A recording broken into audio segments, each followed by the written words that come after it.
Hey guys, this is Anthony Morganti from anthonymorganti.com, and this is episode 167 of Photo Critiques. In this episode, I'm pleased to critique the work of Mike Swank. Mike sent me in some real compelling shots. This first one, the horses, I just absolutely love horses, and this is a really nice shot. I like the exposure, I like the processing, he did a great job. I don't know, the reflections are pretty cool here, but they're cut off, and I see we do have some grasses sticking up, so I'm not sure if you could have zoomed out a little bit or repositioned yourself and tried to show off the horses with the reflections also. So again, if you could work the scene and maybe see if you could somehow show off the reflections too without too much busy stuff coming in from the bottom like these grasses popping up, that would be a pretty interesting shot as well. So though, you know, as it is, it's a pretty cool shot.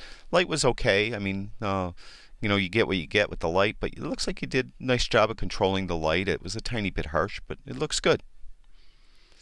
This shot here, I like. You know, it's not a really I mean, outside of the tree itself, there's not a super strong subject in the shot, so it's kind of just a study on the tree. It's nice. You know, there's very nice exposure. Focus is perfect.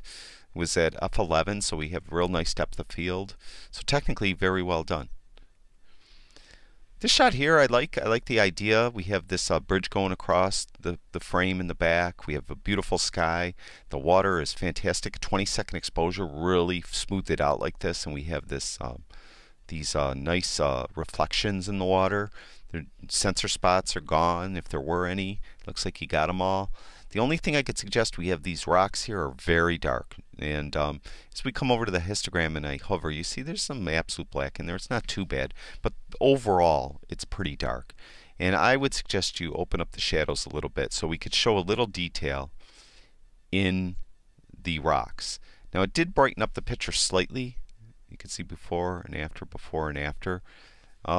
Particularly, it looks like it might have, if you had might have had a vignette on there, and it brightened up your vignette. So you could, of course, go back and you know, intensify your vignette a little more, and I think it would add to the shot. So there's before, there's after, before, after, and I think that's getting a little more detail down in here. I think helps, so we just don't have this big expanse of the shot that's completely dark. This is a nice shot. I like the composition. I like how you angled and everything here. This part here is really bright, and we want to avoid anything that's that bright. Probably clipping. Yeah, you can see when I hover over this triangle that it just turns red. When it turns red in here, that means it's absolute white. There's no detail on it at all. So in this case, I would go to my basic panel in Lightroom, and I would turn down highlights. And I would bring, and as you can see as I move highlights down, if you look at the histogram here, I'll put it back where it was, you can see the histogram shifting to the left. So I'm bringing highlights down. And in doing so, then I got rid of all that clipping. You see I'm hovering over there now, and nothing's red anymore. Now you can see before, after. I think it made the entire sky look a lot better. Well, I won't say a lot better, but it made it look better. Before, after. You know, it's just a kind of an artistic shot, you know, study of this nut and bolt. And you did great on focus, a lot of detail in the shot, and I like it. Very well done. You know, seagulls are like everywhere. They're everywhere around, especially where I live, and they're photographed so much, and it's hard to get a decent shot of one because they're kind of a mundane looking bird, you know. And my mother-in-law calls them rats with wings, which shows how much I guess she loves them. And I'm a little softer than her. I like seagulls. I like all wildlife, and I like them. And it's hard to get a compelling image though of one because they are a relatively common plain bird. But this is a really nice shot. You did well. You have the bird over here to the left. You got down low. The bird is looking to the bigger part of the frame. Very well done. Focus is fantastic. In the background, you got this nice little surf coming in, which just adds a line to the shot, and it just adds interest. And I think it's a really nice shot. Blurred background so the bird stands out. And you did a really, really nice job taking a relatively unique shot of a very common bird that is photographed a lot. So very well done, Mike. This is a nice shot too. I like this shot. It's a 15-second exposure. We get this really nice smooth water when we do these long exposures. The reflections of the colors of the lights on the bridge are being reflected down here. It's really cool. It's a very nice image. We have f11, so we're getting this kind of starburst effect with these lights. And, nice shot. This shot here I like. It's got some odd colors. I know the fount was probably lit up in this kind of odd color, but it's kind of a unique composition. And this is kind of looks like it's hard to photograph to get a decent shot. And I think he did a nice job. It's as it says, it's an HDR image, so it's not over the top HDR. It's just kind of tone mapped in a nice way. I think he did a nice job.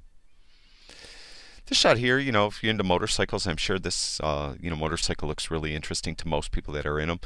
Very nice, it's night shot. It's typical kind of shot of a motorcycle. Get down low, kind of make it look very imposing, an imposing machine.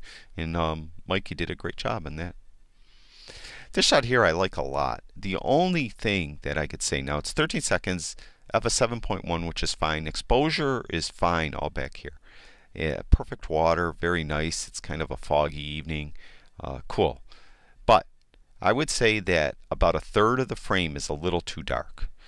This is kind of interesting, and it's just a little too dark. And again, if you just opened up shadows a bit, and it would offer more detail into the sailor here, the statue of the sailor.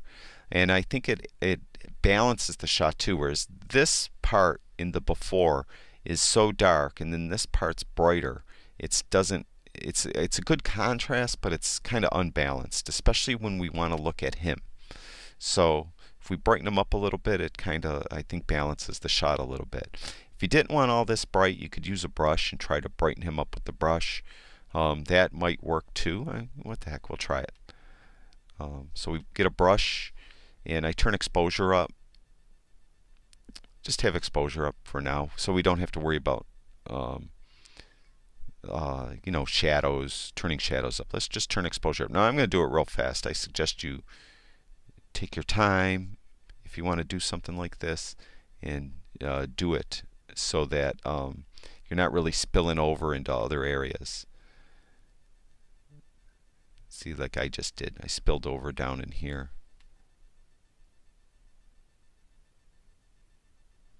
But something, I think, like that, just to brighten them up a little bit, helps our eyes just notice them a little better and get the detail out of them. So there's before, there's after, there's before, there's after. So you could still keep it dark down here because, I mean, it's okay. It's just not super interesting. We have a lot more interesting things in this scene beside the ground. So you could keep that dark, but just brighten him up a touch. And I think with the brush it does work. And so, as I mentioned, you could work it a little more, and you could experiment too with that same brush. You could come in here and turn shadows up a little bit too, maybe. That doesn't look natural, but you could mess around. You could bring clarity up, make it look a little more gritty looking, stuff like that. So you could try that. I think the brush is the winner on that, though. I think that helps a lot. There's before, there's after, before, after. And I think that's the last. Nope, one more. Oh, this shot, I like this a lot. This is really cool. This is a cool idea too. It's selective focus, and we're focusing on this paintbrush here. But then we have this car here, and the component colors that are on this car are right here. And I think it's a really cool effect. So we have, the color that the car is in these, little bottles of paint, and it's a really cool shot. The grain of the wood, kind of a natural leading line to lead you through the shot. I like that a lot. I don't think it would have been as strong a shot if this table was flipped around and the grain was going left to right. I think going like this is perfect. It helps lead your eye to through the photograph. So it's attention to detail like that that really could make a photograph, a mundane photograph, a good photograph, a good photograph, a great photograph. So you got to pay attention to these things, and Mike did a great job on this shot. And that's it for Mike. Thank you for sharing your work with us, Mike. I really appreciate it. And if you guys have time, go over to my website, anthonymorganti.com. I got all kinds of photography stuff over there. And I'd really appreciate it if you went over to YouTube and subscribe to my YouTube channel. That's it for now. I'll talk to you guys soon.